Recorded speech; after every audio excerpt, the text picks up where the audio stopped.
we're losing something much deeper than jobs. We're losing something much deeper than money. I would say is a kind of squeezing or draining of a certain level of humanity between people. It has happened everywhere. You want to get your haircut now, right? Like you used to, like you live in a place, like you go to that same barber every so often. You'd have a relationship, you go in, pop in, you ask for an appointment, maybe you come back later, you call. In a lot of places in America, you can't do that anymore. Even this is not a big business we're talking about, it's a small business. But there's this company called Vagaro, and there's others, that is like an appointment broker. What it has done is created a world in which none of us can have that personal thing anymore. There's this company in between. You can't just go to your neighborhood restaurant. You can't. New York City, people talk about it all the time. It's impossible to get into restaurants now. But it's definitely a rapid consolidation.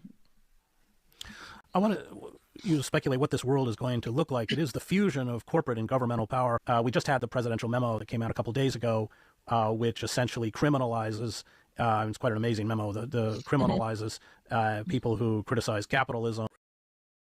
And a lot of these Americans have been naive that a lot of the evil that national security state has done abroad would never be used against them.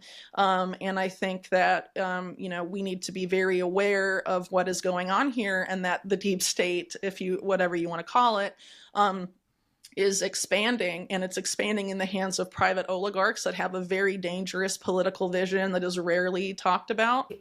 Whatever the state is doing, as it is consolidating power and it is increasingly separating people from one another so that it is an increasingly individualistic experience that we're having. People are losing jobs. We are being increasingly separated by the influx of these systems, these technological systems. It is more subtle. What is not being talked about, I think, enough is the way that these systems are creating space between interpersonal interactions.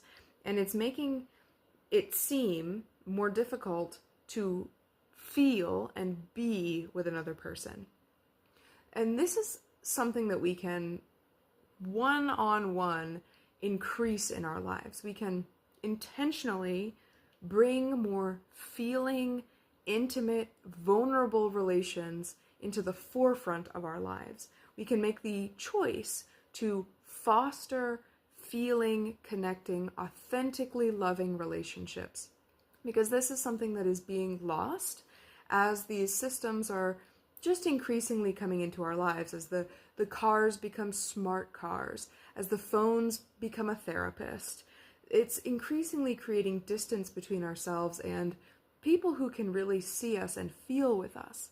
And it is not so much that AI will be doing those things for us, but that it may become subtly, slowly, more difficult to feel comfortable being with another person. And that is by design, because people spend more money when they're separated, really. And people also feel more afraid and less able to resist things that just don't sit right when they're separated. So from a systems model, it benefits people who profit for us to be separated. But really, that's not the problem. It really hurts us the most to not be able to love one another and feel authentically connected. So this is something that we can each do, which is pretty simple, and it doesn't cost any money, is to put dates in the calendar to be with another person, to just be with them, not buying things or doing anything in particular, but just being together. Because this exercises a very important muscle that we may be subtly being taught to not use anymore. And it is very important that we continue to use it for ourselves and for the greater social fabric.